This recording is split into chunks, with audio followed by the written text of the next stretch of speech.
आपण गेल्या 14 निवडणुकांमध्ये कधीही पराभूत झालेलो नाही, मात्र आपल्याच उमेदवाराकडून पराभूत झाल्याचा इतिहास मुंडे विसरले असतील असा जोरदार टोला पवारांनी मुंडेंना लगावलाय। शरद पवार यांना लोकसभेवर निवडून येण्याची भीती असल्यानेच त्यांनी राज्यसभेवर जाण्याचा मार्ग स्वीकारल्याची टीका भाजप नेते गोपीनाथ मुंडे यांनी केली होती।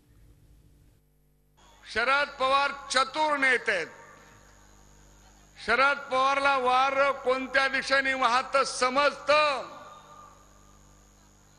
अनेक लोक मला प्रश्न विचारतात पत्रकार की शरद पवार राज्यसभेत का गेले, राज्यसभेत का गेले, राज्यसभेत का गेले। त्याला कळलं होतं की आपण आता उभा राहिलो तर निवडून येत नाही म्हणून ते राज्यसभेत गेले। गेल्या 47 वर्षामध्ये 14 निवडणुकीला उभं राहिलो आणि माझं भाग्य माझ्या मतदारांनी मला 14 वेळी निवडून दिलं। हे भाग्य ज्यांनी हे स्टेटमेंट केलं त्यांना लाभलं नाही। माझ्याच पक्षाच्या प्रतिनिधींनी त्यांच्याच मतदारसंघामध्ये त्यांचा पराभव केला होता, त्याचं विस्मरण त्यांना झालं असेल। तुम्हाला सांगतो की ही जी भाषणं आहेत ही द्वेषावर आधारलेली आहेत आणि राजकारण द्वेषाने कधी करायचं नसतं। झी 24 तास एक पाऊल पुढे।